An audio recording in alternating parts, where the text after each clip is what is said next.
दीर्घ वर्षर नीरवता पर जगतसिंहपुर में पुणी मातिले अपराधी दिवा लोकरे जनगहलीपूर्ण रास्ता जड़े हाइवा मालिकों मुंडरे बंधुक लगाई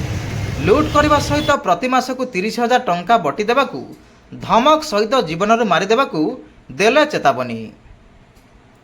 एभली एक भयानक घटना घटी जगतसिंहपुर सदर थाना अंचल गत 5 तारिख दिन 12टा समय स्थानीय मारिचापदा ग्रामर हाइवा मालिक शेख लोकमान जगतसिंहपुर आलीपिंगल रास्तार जाउथबा बेले जयबड़ तहसिल क्वार्टर निकट में स्थानीय पानीशाड़िया अंचल 2 जन युवक गाड़ी अटकाई शेख लोकमान अश्लील भाषा गाड़ीगुलज करने सहित माड़ मारी दादाबटी मागिथिला। शेख लोकमान ओरफ राजा बटी देवाकू मना करिबारु जड़े व्यक्ति हठात राजार मुंडरे बंधुक लगाई ताठारु टंका छड़ाई नेबा सहित मासिकिया बटी नदेले जीवनरू मारिदेवाकू धमक देइथिला। राजा एही विषय में जगतसिंहपुर थाना लिखित अभियोग करथिले। जगतसिंहपुर पुलिस एक मामला रुजु करी घटनार सत्यासत्य तदंत करा जाउछि बोली एसडीपीओ रश्मिरंजन साहू सूचना दैथिबा बेले वर्तमान अभियोग करिथिबा व्यक्ति भयभीत अवस्था थिबा बेले अपराधी माने खुलमखुला बुलुछंती। अन्य पक्षरे जगतसिंहपुर पुलिस पक्षरु निशामुक्त और डीजे मुक्त पार्वण पूजा पाई सचेतनता कार्यक्रम करथिबा बेले अपराध मुक्त पार्वण पूजा पाई कड़ाकड़ी व्यवस्था करिवार आवश्यकता रही। कारण आगक आसुची पार्वण पूजा असामाजिक गुंडा श्रेणी और युवक माने आगक आक्रमण करने को धमक मध्य देइछंती। अपराध घटाइथिबा युवक मानक नाम रे आगरु अनेक आपराधिक मामला मध्य रही। दीर्घ वर्ष धरी एमाने अपराध घटाइथिबा नै अभियोगकारी निजर प्रतिक्रिया मध्य रखिछंती। एमाने आगरु मध्य मिसी दीर्घ 1 वर्ष हेब राजा को मानसिक और शारीरिक जंत्रणा देवा सहित हत्या करने भयभीत कराई अनेक थर टंका आज पर्यंत नहीं सारे। शारदीय पार्वण पूजा पूर्वर एभली असामाजिक युवक मान विरोध में पुलिस दृढ़ कार्यानुष्ठान ग्रहण न कले आगक राजा जीवन को भय अच्छी बोली राजा पुलिस विभाग को निवेदन करिसेंती। ब्यूरो रिपोर्ट शेख लोकमान आवाज ओडिशा जिला जगतसिंहपुर। घटना से दिन मु जड़े व्यवसायी मोर गाड़ी 5 खंड हाइवा अच्छी मोर बाली बेपार आज्ञा खनु जे व्यक्ति सी आम पानीशाड़िया घर सी मो हाइवा मोर 6 वर्ष है बेपार लाइन जेबेठू बेपार पशिले सब मत हैरान हरकत करती। आम टे साधारण लोक आम बेपार भितर पशु से मैंने गुंडा श्रेणी लोक तेणुक सब विगत दिन में भी सी घर करते 27टी बाली मोटू ने पैसा देले नहीं गोटे बुलेट किणापी जबरदस्ती मोटू पैसा नहीं मु सब सही जाए सब गाड़ी गुलज करती सब गोटाए धमक 5-10 हज़ार 50,000 एमती सब जो जहाँ इच्छा सब नियंती। से दिन घटना हूँ 5 तारिख दिन 11:10 खंडे समय हम मु तहसिल ऑफिस पटू आसुली यूको बैंक को जाऊँगी। आमर तहसिलदार जो क्वार्टर से पाखापाखि से कार गोटे जाऊे अचानक कार डाण पटू माड़ी आसला मो आड़ आसू सामना सामनी होगा ब्रेकटा मारी गाड़ी छिड़ा कले देख खनु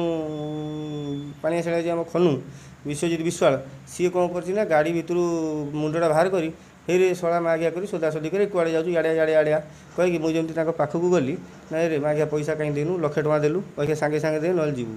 तू एत दिन है आम गाँ दे तो गाड़ी जाऊँ पैसा जदि न देबू ताहले तू ये गाड़ी चलई पारू ना कही व्यवहार खराब करुच बहु लोक से लोक मैंने भी देखुले बोले व्यवहार कहीं मार्केट उपर खराब कर आज्ञा ना मुझे आज्ञा आपंकर कथा हो ना कौन छोड़ू कहीकि मत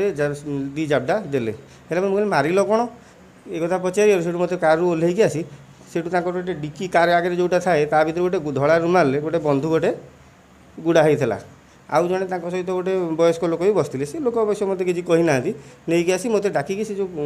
आरपटे जो केबिन अच्छी आजबेस्ट घरटा अच्छी तार जो बाहर टे बाहर से मत नहीं आउ जाइए मो पेटे बंधुक लगे पैसा दबू ना दबुनी बालीघाट बहुत पैसा रोजगार करुचु ये करुचु से करूँ घाट फाट आमर किसी ना आम गाड़ी बेपारी आम बाली किणु आम बिकू तेणुकर भाई आमर से गुड़ा कौटू आणु ना तू जहाँ कर मत पैसा दरकार मोर मुंडे बंधुक लगेला मुझे डरीगली जेहेतु बंधुक जाए कथा गला मुंडे आसी बंधुक लगिला तेणुकर बाध्य हो थाना आज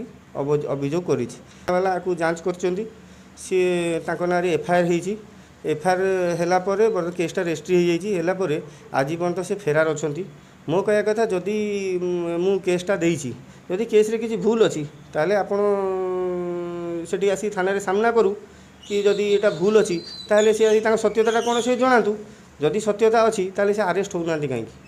जदि सत्यता नहीं से फेरार हेले कहीं मु तो आज्ञा केस देकी मु एठी अछि ना ମୁଁ ଆଜ୍ଞା ଚାହୁଁଛି ବିଗତ ଦିନରେ ବର୍ତ୍ତମାନ ଦଶହରା ପର୍ବ ଆସୁଛି, ବର୍ତ୍ତମାନ ଅସାମାଜିକ ବ୍ୟକ୍ତି ବହୁ ଆମର ଯେତିକ ବିଜନେସମ୍ୟାନ୍ ସମସ୍ତଙ୍କ ପ୍ରତି ବିପଦ ହେବାର ମୁଁ ଆଶଙ୍କା କରୁଛି। କାରଣ ଭିତରେ ଭିତରେ ବହୁତ ଗୁଡ଼ିଏ ଜିନିଷ ଚାଲିଛି ଯେଉଁଟା ଆମେ ବେପାରୀମାନେ ଆମେ ଆଗକୁ ଆଉ ସୁରକ୍ଷିତ ହେବୁ ନାହିଁ ବୋଲି ଆମେ ନିଜେ ଚିନ୍ତା କରୁଛୁ। ତେଣୁ ଯେତିକ ବର୍ତ୍ତମାନ ଆମର ଗୋଟିଏ ଜିନିଷ, ଯଦି ପୋଲିସ ସକ୍ରିୟ ହେଇକି ଯେଉଁ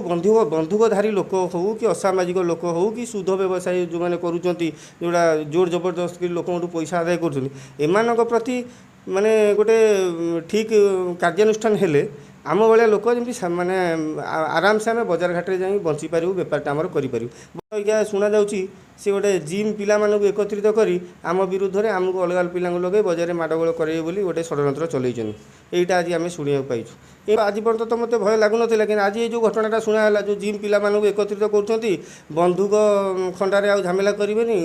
ପିଲାମାନେ ବାଡ଼େଇବେ। ତେଣୁ କରିକି ଏଇ ଯେଉଁ ଘଟଣାଟା ଆମ ପାଖକୁ ଆସି ଖବରଟା ପହଞ୍ଚି, ପରେ ଆମେ ଟିକେ ନିଜକୁ ମାନେ ଆମେ ଯେହେତୁ ବେପାରୀ ରାତି ଅଧ ସବୁବେଳେ ବାହାର ଭିତରେ ହେଉଛୁ, ଆମକୁ ଟିକେ ଭୟ ଲାଗୁଛି ଆଉ।